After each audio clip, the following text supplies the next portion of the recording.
La première fois que je suis allé dans la cité HLM du Londo, j'avais 12 ans et j'étais au collège. J'allais chez mon pote Enzo pour son anniversaire. Enzo, il venait d'arriver dans mon école, quelques mois auparavant. Il habitait dans la tour numéro 4 de la rue Paul Verlaine, à Noisy-le-Sec. C'était la première fois que je mettais les pieds dans un grand ensemble. Tout m'impressionnait. La vingtaine d'étages des nombreuses tours d'habitation et leur aspect très brut, presque effrayant. La longueur des barres d'immeubles qui cloisonnaient le quartier et s'étendaient sur des centaines de mètres. Des blocs de béton, percés de fenêtres avec parfois des balcons pour les immeubles moins imposants. À l'intérieur, les appartements s'empilent, les uns au-dessus des autres, comme des cages à lapins. L'emplacement de ce quartier, c'était sans doute le point qui m'avait le plus interrogé à l'époque. Plus de 5000 personnes habitaient dans ces tours, coincées entre l'autoroute A3 d'un côté et une route nationale de l'autre, où le bruit des voitures y est omniprésent. Depuis plus de 10 ans aujourd'hui, ce quartier est en pleine rénovation. Les grands ensembles, ils ont été construits très rapidement dans les années 60, afin de remédier à la crise du logement en France. À l'époque, c'était un signe de modernité et de confort. Ils ont permis à beaucoup de Français d'accéder à l'eau courante, au chauffage collectif ou encore à l'ascenseur. Aujourd'hui, cette image a évolué, laissant place à des quartiers souvent stigmatisés, à l'écart de la ville. Ce modèle urbain, imaginé par Le Corbusier, ne fonctionne plus aujourd'hui. Le gouvernement fait évoluer ce patrimoine depuis presque 20 ans. Il rénove les bars, réhabilite les tours, et parfois il les rase, tout simplement. C'est le cas de plusieurs bâtiments dans ce quartier, dont la tour 19, qui est en train de tomber. Pourtant, 150 familles vivaient dans cette tour. 150 familles qui ont grandi dans cet immeuble impressionnant de 18 étages et qui ne souhaitaient pas toujours le quitter.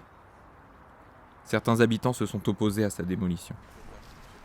Je suis allé à la rencontre de l'un d'eux, Ibrahim Diarra, un acteur social important du quartier.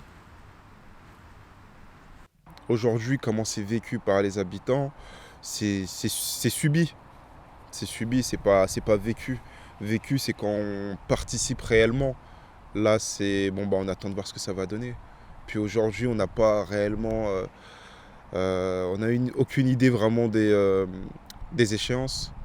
Donc là, on attend. Déjà à l'époque, je me souviens, c'était annoncé de façon brutale. Donc dire de façon brutale à des gens qu'on va détruire la tour, voilà, les gens, c'est leur appartement. C'est là où ils vivent depuis 10, 15, 20 ans. Donc à l'annoncer comme ça de façon brutale, c'est pas la meilleure des façons. Et puis annoncer aussi qu'au bout de trois refus de logement, on serait à la porte. Voilà, c'est toutes ces choses-là, avec une espèce de pression mise un peu par le temps. Voilà, dépêchez-vous, dépêchez-vous, dépêchez-vous. Pour certains, il y en a, ils ont été traités un peu comme du bétail.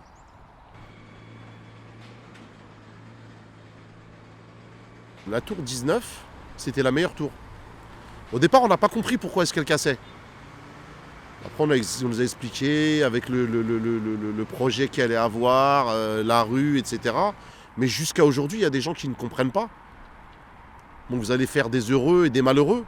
Mais quand vous avez quelqu'un qui a vécu 50 ans dans le bâtiment et que vous lui dites qu'il faut partir, c'est quelque chose de très délicat. Vous savez, le Londo, c'est un quartier avec des gros problèmes sociaux.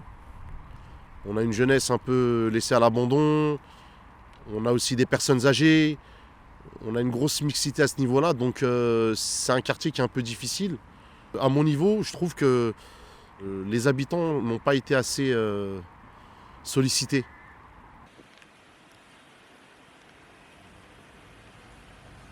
Suite à la décision du bailleur social et de la mairie de démolir la tour 19, il faut maintenant reloger les 150 familles de l'immeuble. Une étape qui prend beaucoup de temps et qui ne se fait pas d'un coup. Le maire de l'époque, Laurent Rivoire, en a bien conscience. Il y avait un cabinet d'études qui est là et qui a reçu tous les gens un par un, toutes les familles une par une pour voir ce qu'ils voulaient exactement. Il y a eu des propositions de fait. Après, la concertation, elle a eu lieu. Le problème, c'est qu'il faut que les gens se déplacent dans les concertations. Quand vous avez 146 logements à reloger et que vous avez qu'une vingtaine de familles qui viennent, il y a des gens qui disent on n'a pas été écoutés. Mais aujourd'hui, ils sont tous relogés conformément à ce qu'ils souhaitaient, puisqu'il n'y a pas eu d'expulsion, parce qu'on va jusqu'à 3 propositions. Il n'y a eu aucune expulsion. Donc c'est que ça s'est bien passé. C'est que les gens ont trouvé ce qu'ils voulaient. Bon, avec plus ou moins de délai, parce que en fait, beaucoup voulaient partir tout de suite. Et il y a 80% qui voulaient rester sur Noisy, mais partir le plus vite possible. Mais comme je vous disais, 80 logements qui se libèrent en un an, du T1 au T4, on ne peut pas loger tout le monde en 6 mois, c'est pas possible. Mais je pense que globalement, aujourd'hui, ça s'est bien fait, oui. En tout, il aura fallu plus de 2 ans pour reloger tous les ménages de la tour 19. Une situation décrite comme compliquée par les habitants qui y restaient encore. Rafik Tebal, c'était l'un des derniers à avoir quitté la tour. J'ai travaillé, moi, pour Noisy-le-Sec Habitat à ce moment-là. Tout ce qui est médiation, etc., avec le locataire, etc.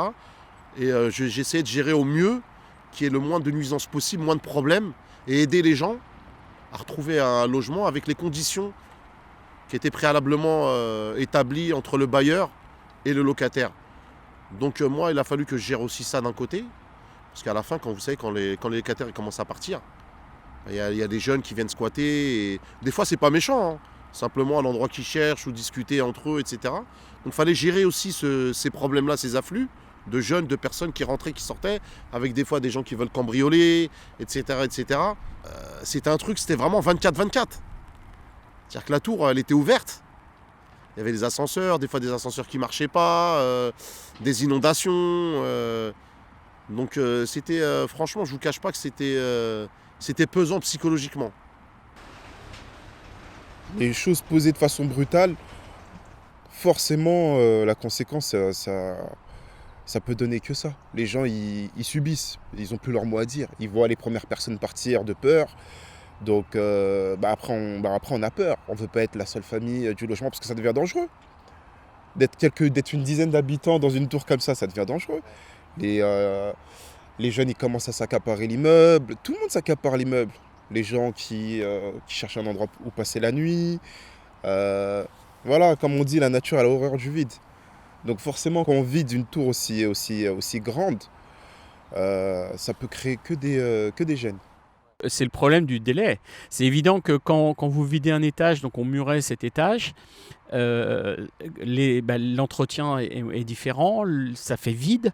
Donc c'est évident que ça pose des problèmes pour les dernières familles qui partent.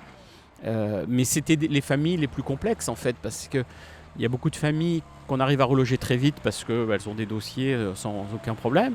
Puis il y a des familles, par exemple, qui n'ont pas les mêmes revenus qu'ils avaient à l'époque. Donc on ne peut pas forcément les remettre dans le même type de logement. Il y a des gens qui étaient seuls dans un T4 et qui demandent un autre T4. Bon, quand on est seul, on peut peut-être avoir qu'un T2, voire un T3. Voilà, donc et puis il y en a qui voulaient... alors on disait, je l'avais dit une fois dans une réunion, qui veulent pratiquement vue sud et presque la mer à portée de main. Non, on reloge. En centre-ville, c'est déjà mieux que d'être là. Et puis il y en a qui étaient aussi attachés au landau, qui donc on savait, plus vous arrivez vers la fin, plus les gens sont exigeants. Et plus ils savent qu'ils ont une pression sur la mairie ou sur le bailleur social pour obtenir ce qu'ils veulent. Et c'est souvent là le problème. On n'infligerait jamais ce qu'on inflige aux habitants des quartiers sensibles à un habitant dans le 16e arrondissement. On lui ferait le 10e, mais on serait traduit devant un tribunal. Il y a des décisions qui sont prises dans les conseils d'administration, dans les SPHR ou dans les collectivités, qui vont être imputables aux habitants. Moi, j'ai vu des quartiers en démolition avec des travaux qui n'en finissent pas pendant des années. Les gens qui attendent un relogement dans un appartement qui est dans un immeuble déjà énormément muré. Mais ça, personne n'accepterait ça. C'est-à-dire, là, il y a un problème de rupture d'égalité qui est fort. La tour 19 n'est pas le seul immeuble voué à la démolition. De l'autre côté de la cité, la barre Baudelaire, qui accueillait 320 familles, est en train de se vider de tous ses locataires. Une dizaine de ménages y vivent encore, en attendant un relogement de la part du bailleur social, Logirep. L'immeuble tombe peu à peu en ruine. Les appartements vides sont murés et les halls d'entrée sont blindés, afin d'éviter les squats et tout autre désagrément. Mais pourquoi faire tomber la tour 19 et la barre Baudelaire ?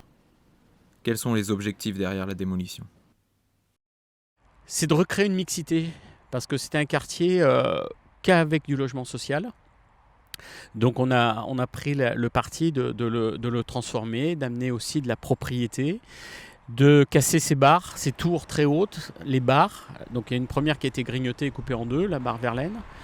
Il y a la barre Baudelaire qui va tomber, qui coupe complètement le long d'eau du centre-ville. Et puis il y a ces tours de 18-19 étages qui gâchent un peu le paysage, qui sont devenus, qui posent des problèmes parce que les ascenseurs sont toujours en mauvais état. Donc l'objectif c'est de la faire tomber, de faire une rue à la place et de faire 2 petits bâtiments de chaque côté. Je pense que quand les 2 tours tomberont, les rues vont être redessinées. Il va y avoir de la verdure à la place de la crèche, il va y avoir des nouveaux immeubles de l'autre côté, des nouveaux commerces. À cet endroit-là, il y avait un parking qui était prévu, donc si on peut diminuer le nombre de stationnements n'importe où dans le long d'eau et le mettre dans un parking silo, c'est quelque chose qui peut amener de la vie dans le quartier, parce que c'est un quartier attachant le long d'eau, et donc je pense que les gens qui vivent aujourd'hui, qui sont là depuis 20, 30, 40 ans, sont attachés à ce quartier. Il faut leur donner un cadre de vie qui, avec le temps, s'est beaucoup dénaturé. Et je pense que l'arrivée du métro va amener aussi beaucoup d'attractivité à ce quartier. Donc si on arrive à mettre des beaux commerces, à mettre des entreprises, des pépinières d'entreprises, parce qu'à la place de la tour, il y avait des entreprises qui étaient prévues, ça peut amener beaucoup de belles choses dans ce quartier. Ce que j'observe aussi, c'est que quand on démolit et qu'on revient 5 ans après, c'est pas très heureux, quoi. Je veux dire, ce qu'on fait à la place, c'est pas très intéressant. C'est-à-dire qu'en fait, et parce que les gens qui sont là, même si c'est pas les mêmes, ils ont les mêmes problèmes. Problème d'insertion, problème de déscolarisation des enfants. Et plutôt investir dans le fond du fond, ce qui est vraiment ce qui fait société. L'idée, c'est de casser l'image et ça donne l'impression d'avoir réglé le problème. Mais quand on voit ce qu'ils ont fait à côté, ils ont fait des petites résidences, c'est bien, c'est plus petit, c'est moins impressionnant, c'est les mêmes problèmes. L'État, dans son esprit, on comprend l'idée d'avoir de moins en moins de quartiers comme celui-là, parce qu'il y a des constats qui ont été faits. Donc dans l'esprit, c'est plutôt quelque chose de positif. Mais c'est des projets qui prennent du temps. Et je pense que ça aurait été plus judicieux, après c'est peut-être facile de le dire avec les années d'expérience qu'on a vu défiler, mais de procéder par étapes. Voilà. Un quartier comme celui-là, on ne le fera pas tomber parce qu'on a fait tomber une tour. Parce que l'idée, c'est pas de faire tomber les murs, l'idée c'est de faire tomber, on va dire, tous les différents problèmes que ça a généré de vivre comme ça. Voilà. Parce que quelque part, en fait, on le prend positivement, mais on n'est pas non plus super pressé de voir ce que ça va donner. Ouais. On n'en attend pas grand-chose. Hein. Ouais. Voilà, ça, c'est la réalité, ça.